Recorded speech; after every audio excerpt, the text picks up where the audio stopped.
আসসালামু আলাইকুম। প্রিয় দেশবাসী, মুমিন ও মুসলমান, 16 তারিখ শুক্রবার দিবাগত রাত্রি পবিত্র শবে মেরাজের রাত্র গিয়েছে। তো শুক্রবার জুমার নামাজ পড়েছে। তো নামাজে বাংলাদেশে শতকরা 90% মসজিদ মক্তবের মৌলবীরা এই শবে মেরাজের নামাজের কথা উল্লেখ করে নাই। কেন করে নাই? তারাই হলো এজিদি বংশধর, তারা এজিদি মুসলমান, তাই দয়াল নবীজির মেরাজের যাওয়ার কথা তারা উল্লেখ করে নাই। তারা নামাজ তো পড়েই নাই, তা এই দয়াল নবীজির মেরাজও মানে নাই। ওরাই নমরুদ, ফেরাউন, এজিদের বংশধর, আবু জাহেলের সহকারী। তারা নবীজিকে মানে না, নূর নবীজি মানে না। তারা বলে ওদের মতো মানুষ। এইসব কথা যারা বলে তারাই ইজিদির বংশধর। তারা আল্লাহর বন্দা, নবীজির উম্মেত কিছুতেই হতে পারে না। তারা হলো শয়তানের বন্দা,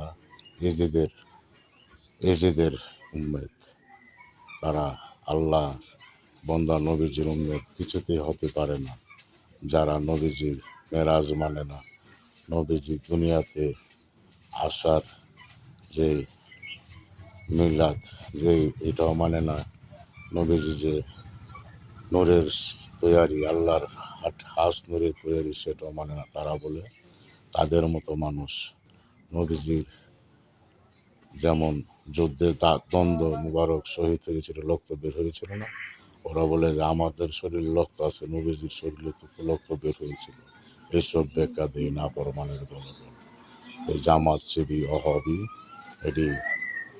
এটি মুসলমান না, ওইগুলি এজিদি মুসলমান, নবীজির উম্মেত কিছুতেই হতে পারে না। যারা নবীজির মেরাজ মানে না, তারা নবীজির উম্মেত কিছুতেই হতে পারে না। মেরাজেতে 27 বছর কাটিয়েছিল আল্লাহর দিদার লাভ করতে, সেটা তারা মানে না, তারা মানতে রাজি নয়। তারা না মানুক, তাদের সাথে আমরা একাকার হব না জীবনও। আল্লাহ ও আল্লাহর রাসূলের পথে আমরা চলব। সবাই বাংলাদেশে আল্লাহর অলিগণে ইসলাম প্রচার করেছে, আল্লাহর অলিগণের ইসলাম আমরা পালন করব আজীবন।